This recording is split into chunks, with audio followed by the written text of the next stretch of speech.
नमस्ते। हिंदी कक्षा में आप सभी का स्वागत है। क्लास आरंभ करने से पहले ब्रह्मनाद कर लेंगे। सावधान, सिद्ध, ब्रह्मनाद।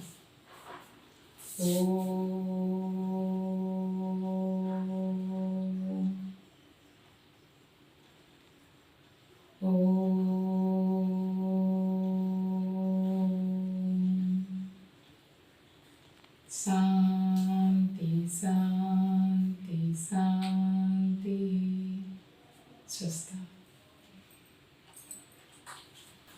तो आज हम एक नया पाठ पढ़ेंगे। तो उस पाठ को पढ़ने से पहले कुछ प्रश्न मैं आप लोगों से पूछना चाहती हूँ।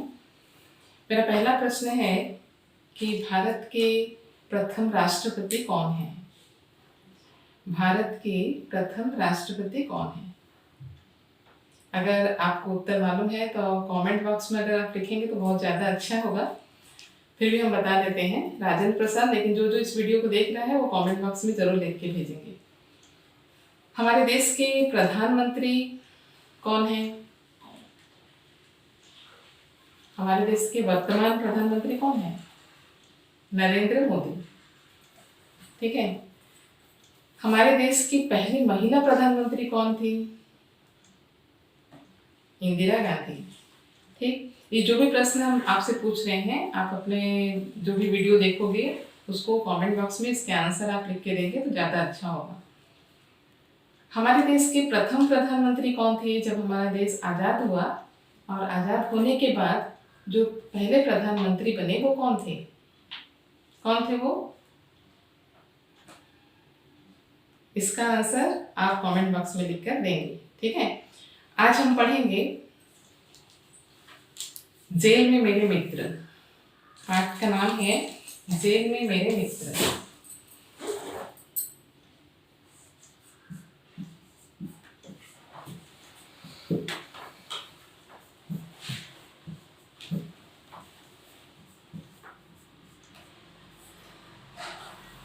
जेल में मेरे मित्र, इसको लिखा है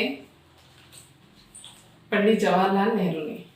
ठीक है। किसने लिखा है इसे? पंडित जवाहरलाल नेहरू ने। तो पंडित जवाहरलाल नेहरू जेल में कितने दिन रहे? पंडित जवाहरलाल नेहरू जेल में कितने दिन रहे, हम आपको इसके बारे में विस्तृत से बताते हैं। आप ध्यान से सुनिए। जवाहरलाल नेहरू जब तक जिंदा थे बहुत बड़े जननेता थे। उनकी लोकप्रियता ऐसी थी कि आप शायद कल्पना भी ना कर सके। विदेशों में भी नेहरू की बहुत धाक थी। भारत की आज़ादी के बाद दुनिया के कई देशों को शुबा था कि क्या आज़ाद होने के बाद भारत अपने दम पर जी लेगा, सरवाइव कर लेगा। भारत के साथ आज़ाद हुए पाकिस्तान को देखते हुए ये सवाल ज़्यादा उठता था। कईयों ने तो मान लिया था कि भारत एक मुल्क के तौर पर फेल हो जाएगा।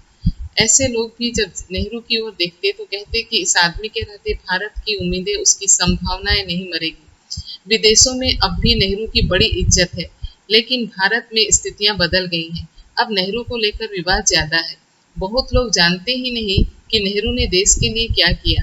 लोग आज की कांग्रेस और उसके नेताओं को देखकर नेहरू को जज करते हैं। उसके पीछे दशकों तक नेहरू के खिलाफ फैलाए गए झूठों का बहुत बड़ा हाथ है। इसलिए हम बता रहे हैं नेहरू की जेल यात्राओं के बारे में। नेहरू बैरिस्टर थे, खूब अमीर परिवार था। उनका ऐसा परिवार जिन्हें खानदानी रईस कहा जाता है। गांधी के असर में नेहरू फ्रीडम स्ट्रगल में शामिल हुए। 1922 में पहली बार जेल जाने और 1945 में आखिरी बार रिहा होने के बीच वो कुल 9 बार जेल गए। सबसे कम 12 दिनों के लिए, सबसे ज्यादा 1041 दिनों तक। ऐसा नहीं कि राजनीतिक बंदी होने के नाते जेल में बड़ी अच्छी सुविधाएं मिलती हों। वो अंग्रेजों की जेल थी और उनकी सजा में सश्रम कारावास भी था। इन सब के बारे में थोड़ा थोड़ा हम आपको पाठ के माध्यम से बताते हैं। इसके बाद हम आते हैं कि पंडित जवाहरलाल नेहरू ने आपको इस पाठ के माध्यम से क्या लिखकर बताया है। ठीक है।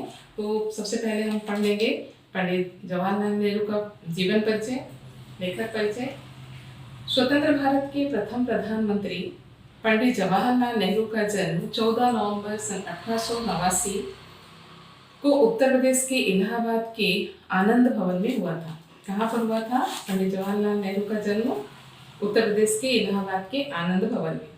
उनके पिता पंडित मोतीलाल नेहरू अपने समय के प्रतिष्ठित वकील थे, जिन्होंने अपने ज्ञान और तर्क शक्ति से बहुत नाम कमाया था।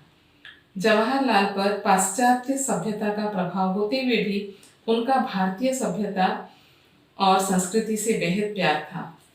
नेहरू जी ने इंग्लैंड के प्रसिद्ध हैरो स्कूल में और उसके बाद ट्रिनिटी कॉलेज में अध्ययन किया। वे विज्ञान के छात्र थे। वे बैरिस्टर बनकर भारत लौटे। सत्याग्रह आंदोलन में हिस्सा लेने के कारण उन्हें अनेक बार जेल जाना पड़ा। वे कांग्रेस के सभापति भी रहे। स्वतंत्रता के बाद वे देश के प्रथम प्रधानमंत्री बने।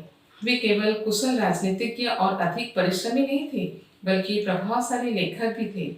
उनकी आत्मकथा मेरी कहानी, विश्व इतिहास की झलक, भारत की खोज, पिता का पत्र पुत्री के नाम उनकी प्रसिद्ध रचनाएं हैं।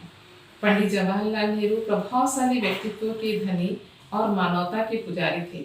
अपने अनमोल व्यक्तित्व और अप्रतिम देश सेवा के कारण भारत सरकार ने उन्हें भारत रत्न सम्मान से सम्मानित किया।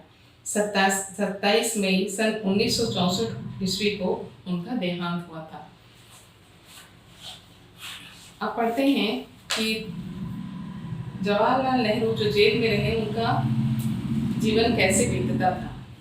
स्वतंत्र भारत के प्रथम प्रधानमंत्री पंडित जवाहरलाल नेहरू महान स्वतंत्रता सेनानी थे। स्वतंत्रता आंदोलन के दिनों में उन्हें अनेक बार जेल जाना पड़ा था। अपने जेल जीवन के दौरान नेहरू जी ने आसपास पाए जाने वाले जीव जंतु का अच्छा अध्ययन किया।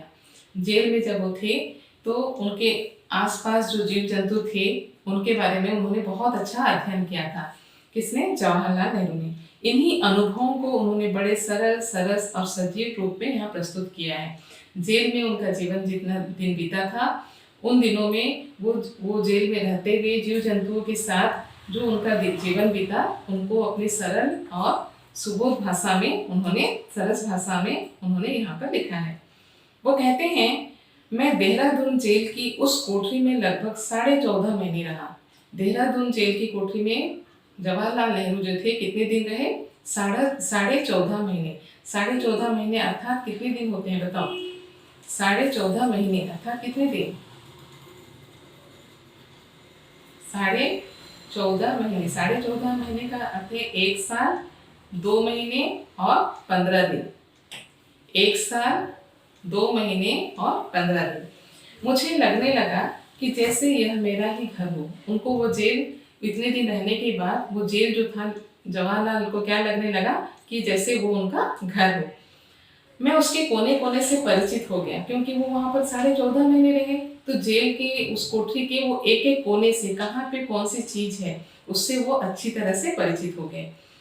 देखो, सफेद दीवारों, छत और कीड़ों द्वारा खाई हुई कड़ियों पर पड़ी हुई प्रत्येक रेखा और बिंदु को मैं पहचानने लगा। वो जिस कोठरी में थे वहाँ पर जो कीड़े कुछ खाते थे, क्या गिराते थे, ठीक है, उससे भी वो परिचित हो गए। जेल में दूसरे कार्यों से फुर्सत होने के कारण हम प्रकृति के अधिक निकट होते चले गए। जेल में तो दूसरा कुछ काम था नहीं, इसलिए लेखक जो पंडित जवाहरलाल नेहरू जो थे वो प्रकृति से अधिक निकट होते चले गए। अपने सामने आने जाने वाले जानवरों और कीड़ों को हम बड़े ध्यान से देखते थे। उनके पास से होकर कोई भी जानवर या कीड़े मकोड़े चले जाते थे तो वो उनको बड़े ध्यान से देखते थे। मैंने अनुभव किया कि मेरी यह शिकायत उचित न थी। उन्होंने अनुभव किया कि जो मैं शिकायत कर रहा हूँ ये उचित नहीं है, न थी, कि मेरा आंगन सूना और उजड़ा हुआ है। अगर जवाहर कहेंगे कि मैं यहाँ अकेला रहता हूँ, मेरे आंगन में कोई नहीं है, मेरा आंगन सूना है, तो ये अनुचित था। मैंने पाया कि वो तो जीवों से भरा हुआ था, क्योंकि मैंने देखा है कि यहाँ सूना मुझे कुछ भी नहीं लगा, क्योंकि ये मेरा आंगन जो था किससे भरा हुआ था? जीवों से भरा हुआ था। ये सब रेंगने वाले, फिसल कर चलने वाले और उड़ने वाले कीड़े मकोड़े मेरे दैनिक जीवन में बिना किसी प्रकार की छेड़छाड़ किए हुए रहते थे। वहाँ पर जो कीड़े मकोड़े रहते थे, कुछ रेंगने वाले, कुछ उड़ने वाले और कुछ चलने वाले, ये जो सब थे ये लेकिन जवाहर को कुछ भी छेड़छाड़ नहीं करते थे, सब आराम से रहते थे। ऐसा कोई कारण न था कि मैं उनसे किसी प्रकार की छेड़छाड़ करता, और जवाहर को भी ऐसा कुछ नहीं लगता था कि मैं उनको कुछ छेड़छाड़ करूं। हाँ, खटमलों, मच्छरों और मक्खियों से मुझे निरंतर युद्ध करना पड़ता था। जवाहरलाल को उस जेल में किससे युद्ध करना पड़ता था? खटमलों और मच्छरों से। युद्ध करना मतलब समझते हो ना? उनको मारना पड़ता था, क्योंकि वो उनको सोने नहीं देते थे। जहां पर वृक्ष थे वहां गिलहरियों के झुंड मजे से घूमते रहते। जहां गिलहरियां थी वहां पर उस गिलहरियां जो थी वो झुंड के झुंड बड़े आराम से मजे से घूमती।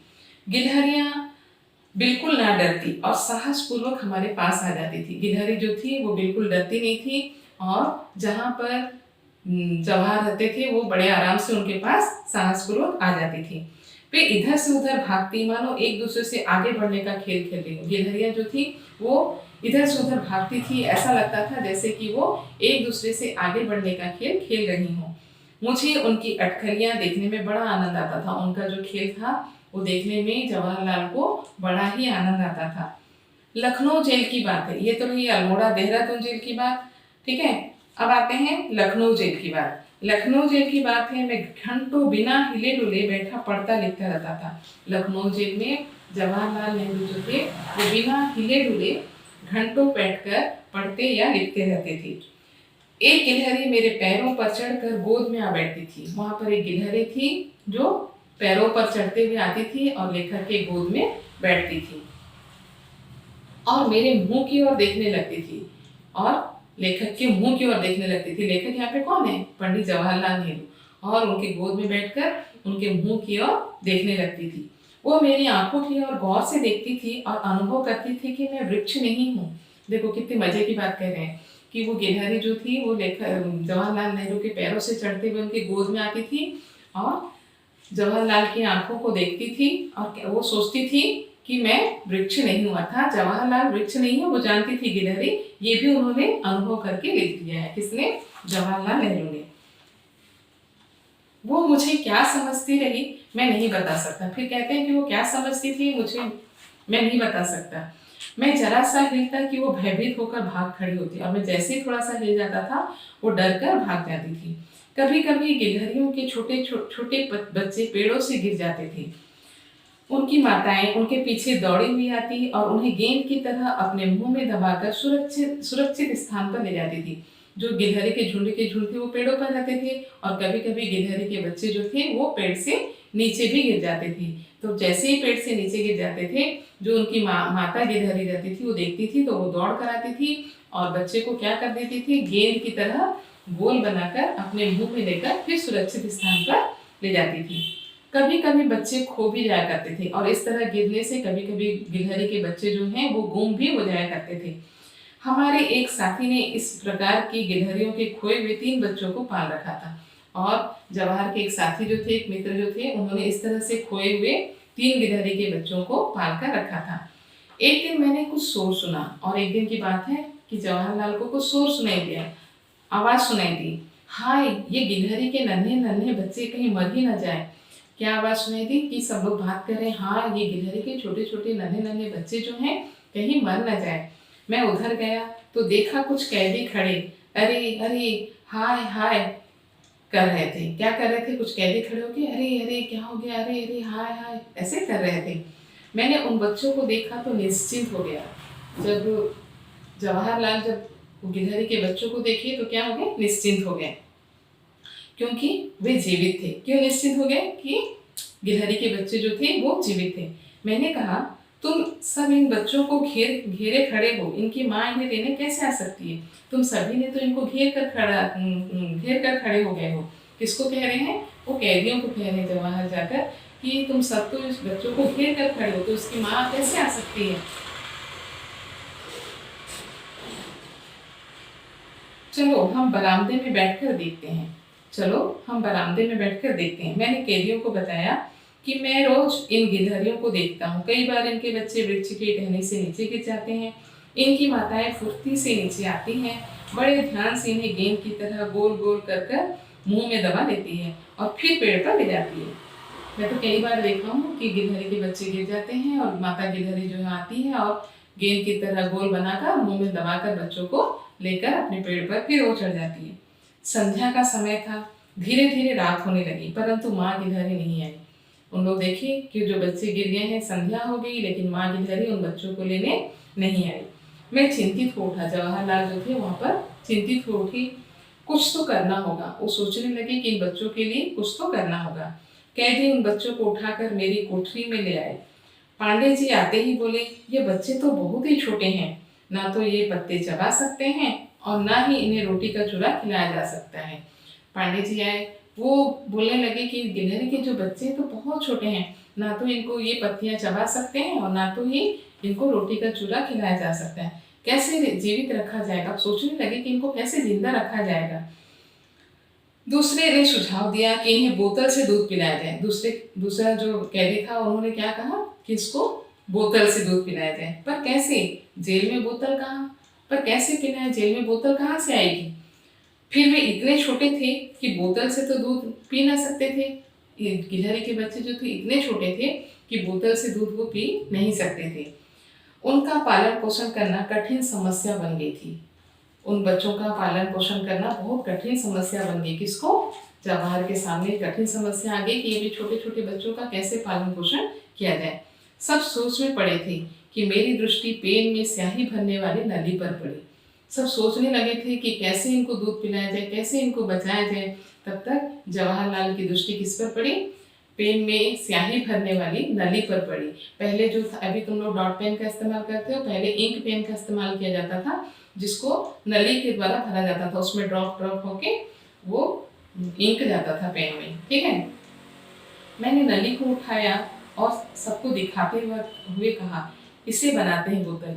मतलब वो नली, मतलब समझते हो ना, आजकल छोटे बच्चों को दवा की बूंद पिलाने के लिए वो दिया जाता है। उस नली से पहले इंक भी भरा जाता था, उसको नली कहा गया है।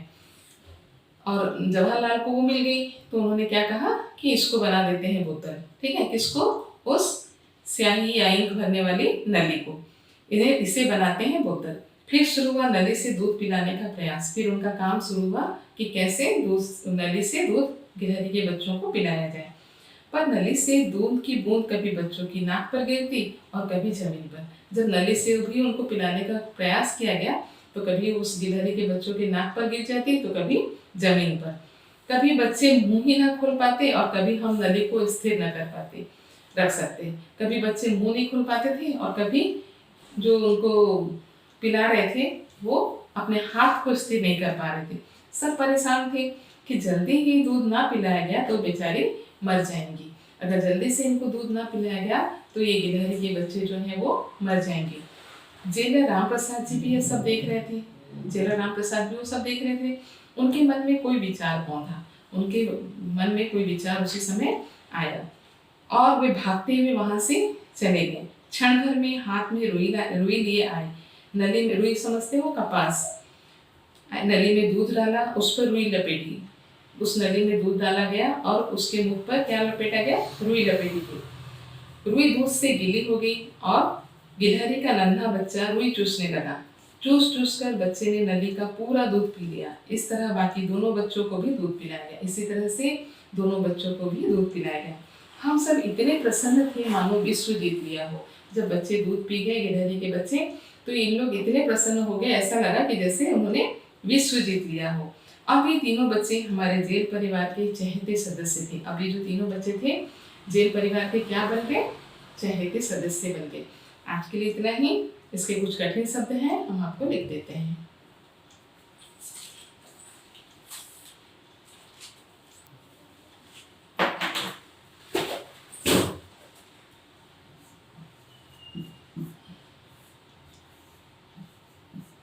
कोठरी, ठीक है, क्या होगा? कोठरी, छोटा कमरा।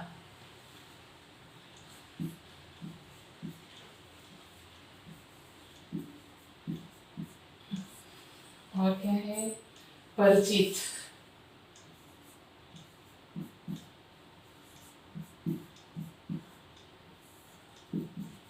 जाना पहचाना।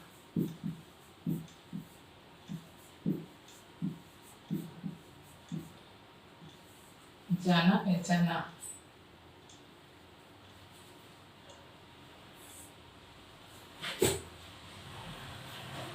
कड़ियों,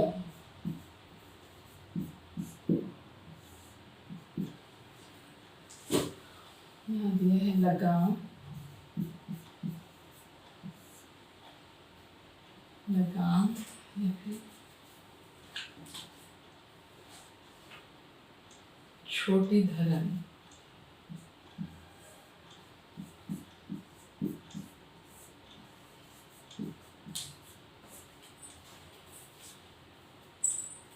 फुर्सत। और कुछ कठिन शब्द हैं, देख लेते हैं।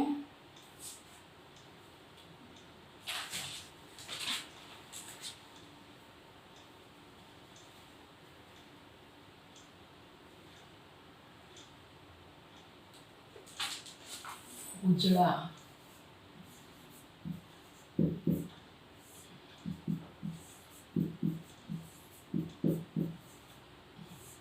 बर्बाद,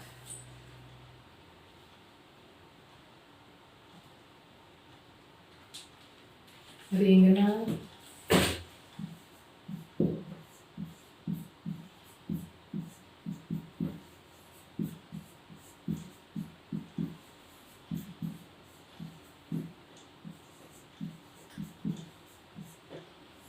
धीरे धीरे चलना,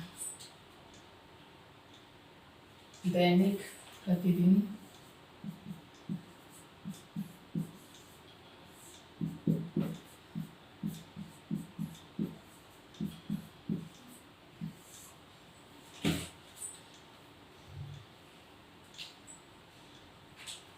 छेड़छाड़,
खटमल, खाट या कुर्सी में होने वाला कीड़ा,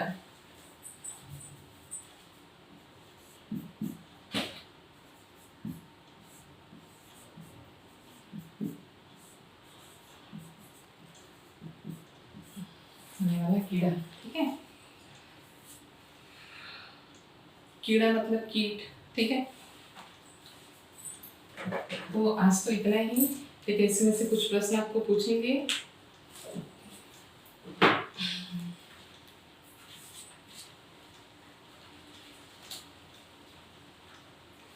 पहला प्रश्न है मेरा, देहरादून जेल की उस कोठरी में नेहरू जी लगभग कितने दिन रहे, कितने महीने रहे? कितने महीने रहे? 14.5 महीने। नेहरू जी जेल में क्या क्या चीजें पहचानने लगी? नेहरू जी जेल में क्या क्या चीजें पहचानने लगे? सफेद दीवार, छत और कीड़ों द्वारा खाई हुई कड़ियों पर पड़ी हुई प्रत्येक रेखा और बिंदु को पहचानने लगे। जेल में दूसरे कार्यों से फुर्सत होने के कारण नेहरू जी किससे अधिक निकट होते चले गए? किससे अधिक निकट हो गए? दूसरे कार्य नहीं थे इसलिए वो किसके अधिक निकट चले गए? प्रकृति के।